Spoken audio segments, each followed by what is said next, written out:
Hello everyone, मेरा नाम है राहुल विश्वकर्मा और आज के इस वीडियो में हम लोग देखेंगे कंपाइलर एंड इंटरप्रेटर क्या होता है।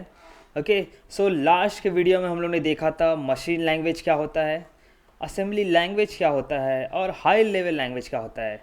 सो गाइज, हम लोग ने और क्या देखा था, जो अपना मशीन होता है, जो अपना कंप्यूटर होता है, उसको क्या समझता है, सिर्फ 1 और 0 समझता है, जिसे हम बोलते हैं बाइनरी नंबर।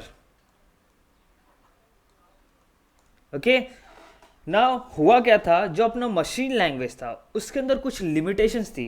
ओके, लिमिटेशंस क्या थी, जो ये 1 0 है, इसमें पूरा प्रोग्राम लिखना बहुत ही डिफिकल्ट था ह्यूमंस के लिए।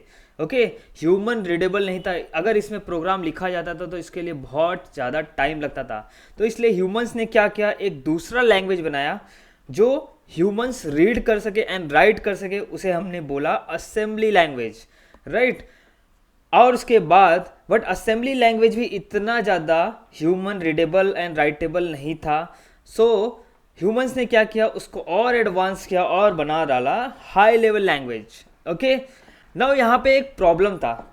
जो अपना मशीन है उसको क्या समझता है, सिर्फ 1 और 0। तो कोई भी लैंग्वेज ले लो, मशीन लैंग्वेज को छोड़ के सारे लैंग्वेज को हमको कन्वर्ट करना पड़ता है मशीन लैंग्वेज में। ओके, कोई भी लैंग्वेज लो, आप असेंबली लैंग्वेज में अगर प्रोग्राम लिख रहे हो तो उसको आपको अगर मशीन को दोगे एग्जीक्यूट करने के लिए तो उसे आपको मशीन लैंग्वेज में कन्वर्ट करना पड़ेगा। वैसे ही हाई लेवल लैंग्वेज अगर ले रहे हो, हाई लेवल लैंग्वेज में अगर प्रोग्राम लिख रहे हो तो उसे भी आपको कन्वर्ट करना पड़ेगा अगर आप मशीन को या कंप्यूटर को दोगे रन करने के लिए। तो इसके लिए क्या बनाए गए, ट्रांसलेटर्स बनाए गए। असेंबली लैंग्वेज से मशीन लैंग्वेज में ट्रांसलेट करने के लिए एक ट्रांसलेटर बनाया गया जिसका नाम रखा गया assembler. And high level language से मशीन लैंग्वेज में कन्वर्ट करने के लिए या ट्रांसलेट करने के लिए दो ट्रांसलेटर बनाए गए। एक का नाम रखा गया कंपाइलर, दूसरे का नाम रखा गया इंटरप्रेटर। तो इस वीडियो में हम लोग देखेंगे कंपाइलर कैसे वर्क करता है, इंटरप्रेटर कैसे वर्क करता है, कंपाइलर और इंटरप्रेटर में दोनों में डिफरेंस क्या है, कौन सी लैंग्वेज में कंपाइलर यूज होता है और कौन सी लैंग्वेज में इंटरप्रेटर यूज होता है। ये सारी चीजें हम लोग इस वीडियो में देखेंगे। So guys, without any delay let's get started.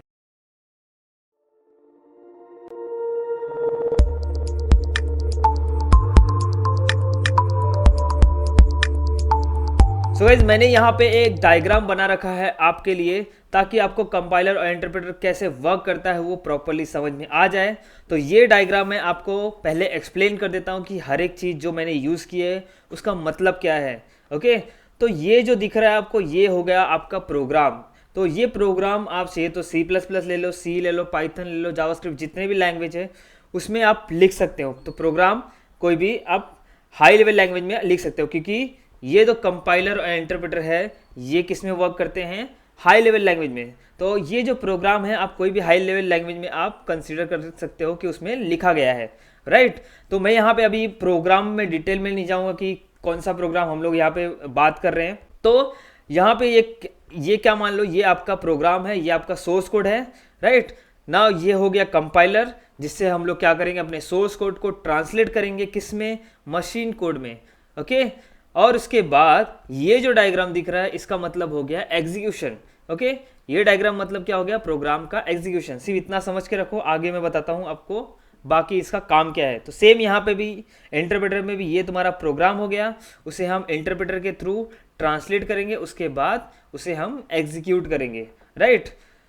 तो कोई भी प्रोग्राम जो होता है उसे रन होने में 2 स्टेप से गुजरना पड़ता है। कोई भी प्रोग्राम को रन होने के लिए उसे 2 स्टेप से गुजरना पड़ता है। पहला स्टेप जो होता है उसे हम बोलते हैं ट्रांसलेशन। ओके, एंड दूसरा जो स्टेप होता है उसे बोलते हैं एग्जीक्यूशन।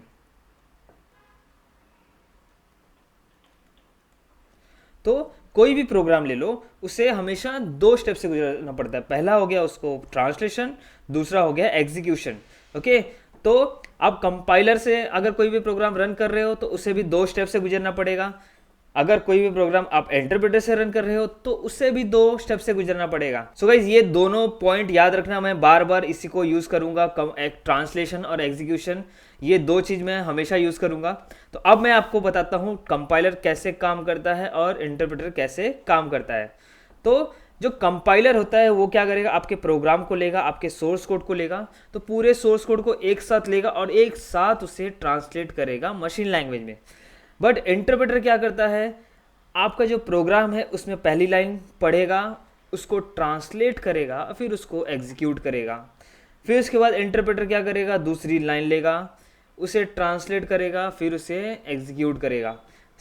बट कंपाइलर यहाँ पे क्या करता है, पूरा प्रोग्राम एक साथ लेके उसे एक साथ ट्रांसलेट करता है और उसके बाद एक इंटरमीडिएट फाइल जनरेट करता है या इंटरमीडिएट कोड जनरेट करता है, जिसे हम बोलेंगे, अगर आप इसको विंडोज़ में रन करोगे तो ये जनरेट करेगा .exe फाइल, ओके। और बाकी आप मैक या लिनक्स में यूज़ करोगे तो जो भी मैक एंड लिनक्स में एग्जीक्यूटेबल फाइल्स होती हैं वो आपको जनरेट करके देगा। तो .exe फाइल विंडोज़ में क्या होती है, तो विंडोज़ में आप कोई भी सॉफ्टवेयर ले लो, उसका जो एक्सटेंशन होता है वो क्या होता है, .exe मतलब वो सॉफ्टवेयर है, उसको आप विंडोज़ में इंस्टॉल कर सकते हो। कोई भी प्रोग्राम आप जब कंपाइलर के साथ ट्रांसलेट करते हो या कंपाइल करते हो तो ये क्या बनाता है, एक इंटरमीडिएट कोड जनरेट करता है। बट इंटरप्रेटर ऐसा नहीं करता है। इंटरप्रेटर क्या करेगा, एक लाइन लेगा, ट्रांसलेट करेगा और खुद से ही एग्जीक्यूट कर लेता है। बट कंपाइलर क्या करता है, कंपाइलर सिर्फ आपका ट्रांसलेट करने का काम करता है, एग्जीक्यूशन करने का काम नहीं करता है। कंपाइलर क्या करेगा, अगर आप विंडोज़ में रन करोगे तो .exe फाइल जनरेट करके दे देगा। उसके बाद आपने अगर सपोज करो अपने कंप्यूटर से कंपाइलर को निकाल दिया तो भी ये जो प्रोग्राम इसने जो .exe फाइल जनरेट किया है वो आप आराम से रन कर सकते हो। तो जो कंपाइलर होता है सिर्फ ट्रांसलेशन का काम करता है, उसके बाद ये .exe फाइल आप किसी के भी विंडोज बेस्ड कंप्यूटर में ले जाके रन कर सकते हो। बट यहाँ पे इंटरप्रेटर के केस में ये ऐसा नहीं होता है। इंटरप्रेटर क्या करेगा, ट्रांसलेशन एंड एग्जीक्यूशन दोनों खुद ही करता है। तो कोई भी इंटरप्रेटर बेस्ड प्रोग्राम जो रहेगा उसके लिए इंटरप्रेटर हमेशा ही लगेगा। विदाउट इंटरप्रेटर अगर आपने अपने कंप्यूटर से इंटरप्रेटर को निकाल दिया तो आप अपने प्रोग्राम को ट्रांसलेट एंड एग्जीक्यूट नहीं कर सकते हो, ओके। नाउ ये था दोनों में बहुत बड़ा डिफरेंस। उसके बाद एक और बहुत बड़ा डिफरेंस है, वो क्या है, जो कंपाइलर होता है वो मैंने बोला कि पूरा सोर्स कोड एक साथ क्या करता है, कंपाइल करता है या ट्रांसलेट करता है। तो इन बिटवीन अगर कुछ एरर होता है तो कंपाइलर रुकता नहीं है, ओके। कंपाइलर क्या करेगा, अगर सपोज करो यहाँ पे 10 लाइन का कोड है और उसके बाद सपोज चौथे या पांचवें लाइन में कुछ एरर है तो कंपाइलर क्या करेगा, कंपाइल करते आएगा, चौथे पांचवें लाइन में एरर है तो कंपाइलर चौथे पांचवें लाइन पे रुकेगा नहीं, वो क्या करेगा, बाकी सबको भी ट्रांसलेट कर देगा। उसके बाद एंड में जब पूरा ट्रांसलेशन हो जाएगा उसके बाद जो भी एरर्स रहेंगे उसको डिस्प्ले करेगा, राइट। बट इंटरप्रेटर क्या करता है, एक लाइन उठाएगा, ट्रांसलेट करेगा, एग्जीक्यूट करेगा, दूसरा लाइन उठाएगा, ट्रांसलेट करेगा, एग्जीक्यूट करेगा, तीसरे लाइन में सपोज करो एरर है तो क्या करेगा, वो एरर वहाँ पे यहाँ पे ट्रांसलेशन रुक जाएगा और एरर डिस्प्ले कर देगा और बाकी का जो प्रोग्राम है, बाकी ये जो प्रोग्राम है उसको रन नहीं करेगा, यहाँ पे टर्मिनेट हो जाएगा। तो क्या समझे कि कंपाइलर पूरा ट्रांसलेशन एक साथ करता है, उसके बाद अगर कुछ इन बिटवीन एरर आता है तो उसको डिस्प्ले करता है। बट इंटरप्रेटर क्या करता है, जहाँ पे भी एरर रहेगा वहाँ पे ही टर्मिनेट हो जाएगा और उसको डिस्प्ले करेगा और बाकी जो नीचे के प्रोग्राम रहेंगे उसको रन नहीं करेगा। तो ये भी एक बड़ा डिफरेंस है। ये चीज़ मैं आपको इम्प्लीमेंट करके अभी दिखाऊंगा कि कैसे दोनों वर्क करता है और कैसे एरर जनरेट होते हैं, ओके ना। और भी एक डिफरेंस है, मैं आपको बता देता हूँ। जो कंपाइलर होता है, जैसे कि मैंने बोला, पूरा सोर्स कोड एक साथ उठा के ट्रांसलेट करता है, इसलिए इसको जो ट्रांसलेशन में टाइम ज़्यादा लगता है, ओके।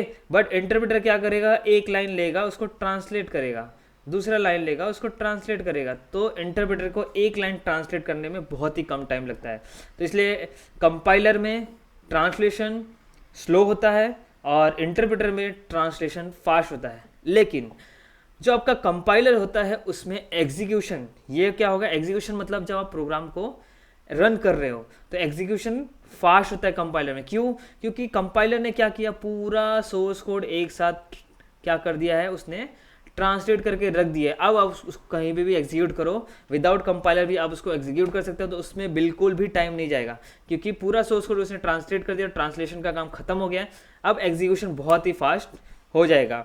बट इंटरप्रेटर क्या करेगा, एक लाइन लेगा, ट्रांसलेट करेगा, ट्रांसलेट करने के बाद उसको एग्जीक्यूट भी करेगा, दूसरा लाइन लेगा, ट्रांसलेट करेगा, उसके बाद एग्जीक्यूट करेगा। तो इंटरप्रेटर को पूरा प्रोग्राम रन करने में, पूरा प्रोग्राम एग्जीक्यूट करने में बहुत ज़्यादा टाइम लगता है, क्योंकि वो ट्रांसलेशन एंड एग्जीक्यूशन दोनों साथ में करता है एक एक लाइन का, तो इसलिए उसको ज़्यादा टाइम लगता है। तो इसलिए कंपाइलर में क्या होता है, एग्जीक्यूशन फास्ट होता है और इंटरप्रेटर में एग्जीक्यूशन स्लो होता है। तो ये सारे इसके मेन डिफरेंस थे कंपाइलर और इंटरप्रेटर के। तो अभी मैं आपको एक प्रोग्राम जो है ऑनलाइन कंपाइलर के थ्रू रन करके दिखाता हूँ। तो अपना जो C++ है ये क्या कंपाइलर बेस्ड लैंग्वेज है, और जो पाइथन है, ओके, जो पाइथन है ये क्या है, ये इंटरप्रेटर बेस्ड लैंग्वेज है। तो हम लोग क्या करेंगे, एक प्रोग्राम C++ का करेंगे अभी ऑनलाइन कंपाइलर में, और एक प्रोग्राम पाइथन का करेंगे ऑनलाइन कंपाइलर में, और देखेंगे कैसे वर्क होता है। तो अभी डायरेक्टली हम लोग जंप करेंगे अपने ब्राउज़र पे। तो ब्राउज़र पे आने के बाद हम लोग सर्च करेंगे C++ कंपाइलर ऑनलाइन, ये सर्च करेंगे, ऑलरेडी आ चुका है मुझे ऑटो सजेशन में। अब मैं इसको सर्च कर लेता हूँ। सर्च करने के बाद यहाँ पे देखोगे तो एक ट्यूटोरियल्स पॉइंट का ऑनलाइन कंपाइलर है C++ का, ओके।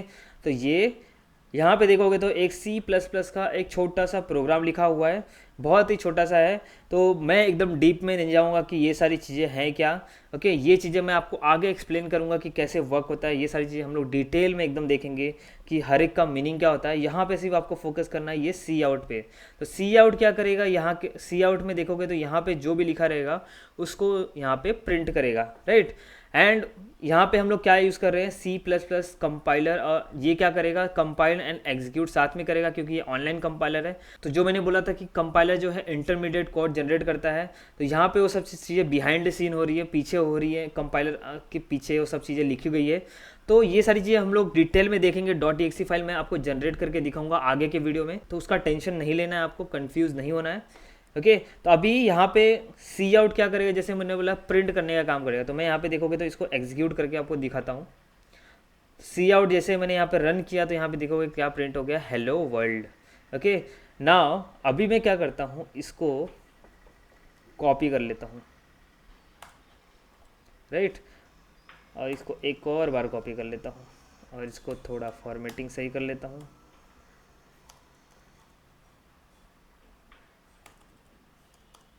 नाउ यहाँ पे हेलो वर्ल्ड 1 लिख देते हैं, यहाँ पे हेलो वर्ल्ड 2 लिख देते हैं, हेलो वर्ल्ड 3 लिख देते हैं।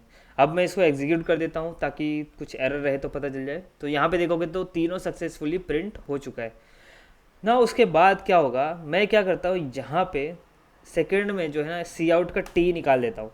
टी निकाल दिया तो यहाँ पे क्या हो गया, मैंने यहाँ पे एक एरर इंसर्ट कर दिया। मैंने यहाँ पे क्या किया, गलती से सपोज कर मेरे से टी निकल गया, तो मतलब इस लाइन पे अभी एरर आना चाहिए, राइट। तो मैंने क्या बोला था, कंपाइलर क्या करता है, पूरे प्रोग्राम को एक साथ क्या करेगा, ट्रांसलेट करेगा, और इन बिटवीन अगर सपोज यहाँ 8th लाइन पे एरर है ना, तो 8th लाइन का जो एरर है उसको क्या करेगा, बाद में डिस्प्ले करेगा। वो क्या करेगा, 1 से लेके लाइन 14 तक पूरा ट्रांसलेशन करेगा। उसके बाद ट्रांसलेशन होने के बाद जो 8 लाइन का एरर है वो डिस्प्ले करेगा। तो और यहाँ पे जो है hello world 1, hello world 2, hello world 3 print नहीं हुआ। क्यों नहीं होगा, क्योंकि कंपाइलर को कंपाइलेशन के टाइम ही एरर मिल गया है इसलिए, और कंपाइलर जो है एग्जीक्यूशन करता नहीं है, ओके। बट कंपाइलर को अगर कंपाइलेशन के टाइम एरर मिल जाता है तो वो क्या करता है, वहाँ पे डिस्प्ले करता है पूरा सोर्स को ट्रांसलेट करने के बाद। तो अभी हम लोग क्या करते हैं, इसको एग्जीक्यूट करते हैं और देखते हैं क्या आउटपुट आता है। नाउ यहाँ पे अब देखोगे तो एक भी हेलो वर्ल्ड प्रिंट नहीं हुआ, और यहाँ पे एरर दिखा रहा है कि आपने कुछ तो गड़बड़ कर दिया है प्रोग्राम में, राइट। तो मैं क्या करता हूँ, अब आपको पाइथन का प्रोग्राम रन करके दिखाता हूँ। तो पाइथन का यहाँ पे हम लोग सर्च कर लेते हैं, पाइथन इंटरप्रेटर कोडिंग ग्राउंड, क्योंकि यहाँ पे देखोगे तो ये कोडिंग ग्राउंड का कंपाइलर है। तो पाइथन का भी हम लोग क्या करते हैं, इंटरप्रेटर यहाँ से ही रन करके देखते हैं। तो मैं यहाँ पे पाइथन वर्जन 3 रन कर रहा हूँ, ये ध्यान में रखना। तो यहाँ पे देखोगे तो यहाँ पे प्रिंट है। जैसे यहाँ पे सी आउट काम करता है, सी आउट क्या करता है, ये जहाँ यहाँ पे जो भी लिखोगे वो प्रिंट करता है।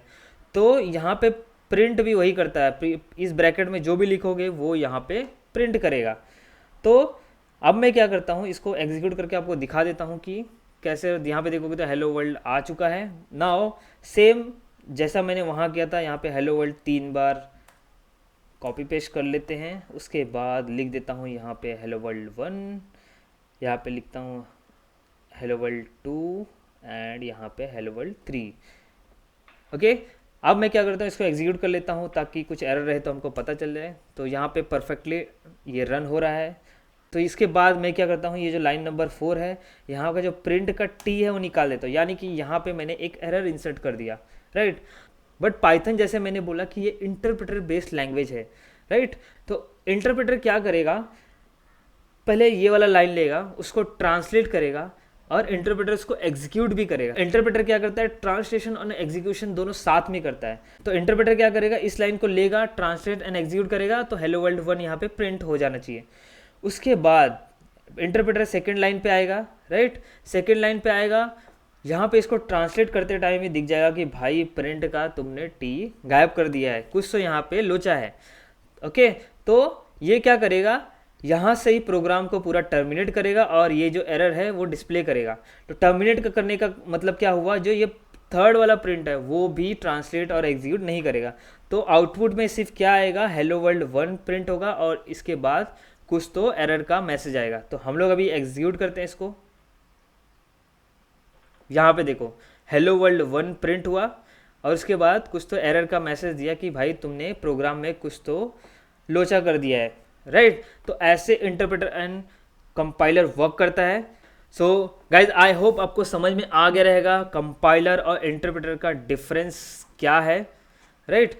अब मैंने जो जो पॉइंट आपको समझाए वो सारे पॉइंट यहाँ पे मैंने नोट डाउन किए हैं ताकि आपको समझ में आए कि क्या क्या पॉइंट मैंने समझाए हैं आपको। तो पहला पॉइंट यहाँ पे देखोगे तो क्या है, scan whole program at one go. Compiler क्या करता है, पूरा प्रोग्राम क्या करता है, एक साथ ट्रांसलेट करता है। ओके, इसको आप अपने वर्ड्स में भी लिख सकते हो, जरूरी नहीं है कि ऐसा ही लिखना है। अगर आपको एग्जाम में पूछता है तो समझे, आप अपने वर्ड में समझा सकते हो। आपने जो समझा है कंपाइलर और इंटरप्रेटर में वैसा समझा सकते हो। जरूरी नहीं है बुक के वर्ड्स यूज़ करना, आप अपने लैंग्वेज में समझाओगे दैट विल बी बेस्ट। क्योंकि जो आईटी के सब्जेक्ट्स होते हैं उसको आपको क्या समझा वही समझाना होता है, ना कि बुक में जो वर्ड है वर्ड टू वर्ड समझाना है। नहीं, आपको क्या करना है, जो आपको समझा है वही आपको लिखना है, राइट। तो यहाँ पे मैंने क्या लिखा है, scan whole program at one go. तो पूरा प्रोग्राम एक साथ कंपाइलर क्या करता है, ट्रांसलेट करता है। तो आप लिख सकते हो compiler translate whole program at one go. Interpreter क्या करता है, आपके प्रोग्राम को लाइन बाय लाइन ट्रांसलेट करता है। उसके बाद यहाँ पे सेकंड पॉइंट है, error are shown at the end, right. Compiler में पूरा प्रोग्राम पहले ट्रांसलेट करता है, उसके बाद जो भी एरर रहते हैं उसको बाद में डिस्प्ले करता है। Error are shown line by line. Interpreter क्या करता है, एक लाइन लेता है, ट्रांसलेट करता है, फिर इसका एग्जीक्यूट करता है। दूसरा लाइन में अगर कुछ एरर है तो उसको क्या करेगा, डिस्प्ले कर देगा, राइट। कंपाइलेशन इज स्लो, क्योंकि पूरा प्रोग्राम एक साथ कंपाइल कर रहा है, एक साथ ट्रांसलेट कर रहा है, इसलिए इसमें कंपाइलेशन स्लो होता है। ट्रांसलेशन इज डन फास्ट, यहाँ पे ट्रांसलेशन फास्ट होता है क्योंकि एक लाइन को ट्रांसलेट करने में ज़्यादा टाइम नहीं जाता है, इसलिए यहाँ पे ट्रांसलेशन बहुत ही फास्ट होता है। बट कंपाइलर में एग्जीक्यूशन फास्ट होता है, क्यों, क्योंकि कंपाइलर ने क्या किया, पूरा प्रोग्राम एक साथ ट्रांसलेट करके रख दिया है, इसलिए यहाँ पे एग्जीक्यूशन जो होता है बहुत ही फास्ट होता है और एग्जीक्यूशन के लिए आपको कंपाइलर की भी ज़रूरत नहीं पड़ेगी। यहाँ पे एग्जीक्यूशन स्लो होता है क्योंकि एक लाइन ट्रांसलेट फिर एग्जीक्यूट साथ में करता है इंटरप्रेटर, तो इसलिए उसको ट्रांसलेशन एंड एग्जीक्यूशन पूरा करने में टाइम लगता है। तो इससे पूरा प्रोग्राम अगर एक एक लाइन करते जाएगा तो उसको बहुत टाइम लगेगा as compare to compiler. Generates and intermediate code. Compiler क्या करता है, एक इंटरमीडिएट कोड जनरेट करता है। जैसे मैंने आपको एग्जांपल के लिए बताया था, विंडोज़ में अगर रन करोगे तो आपको .exe फाइल जनरेट करके देगा, that is your intermediate code. Okay, interpreter क्या करता है, कोई भी इंटरमीडिएट कोड जनरेट नहीं करता है, वो खुद से ही पूरा ट्रांसलेशन एंड एग्जीक्यूशन खुद से ही कर लेता है। तो जो लैंग्वेजेस है किस में यूज़ होता है, कंपाइलर सी एंड C++, और इंटरप्रेटर कौन कौन से लैंग्वेज में यूज़ होता है, पाइथन एंड जावास्क्रिप्ट, और भी बहुत सारे लैंग्वेज में इंटरप्रेटर एंड कंपाइलर यूज़ होता है, वो आप जाके खुद से एक्सप्लोर कर सकते हो। Okay, so guys I hope आपको समझ में आ गया रहेगा कि कंपाइलर और इंटरप्रेटर क्या होता है, उन दोनों में डिफरेंस क्या होता है। तो गाइज अगर आपको अभी भी कोई डाउट है तो आप कमेंट सेक्शन में मेंशन करो, या फिर आप मेरा टेलीग्राम ग्रुप ज्वाइन करो, वहाँ पे हम लोग 1 to 1 बात कर सकते हैं और आपके डाउट जरूर सॉल्व किए जाएंगे। सो गाइज मिलते हैं नेक्स्ट वीडियो में, टिल देन बाय बाय।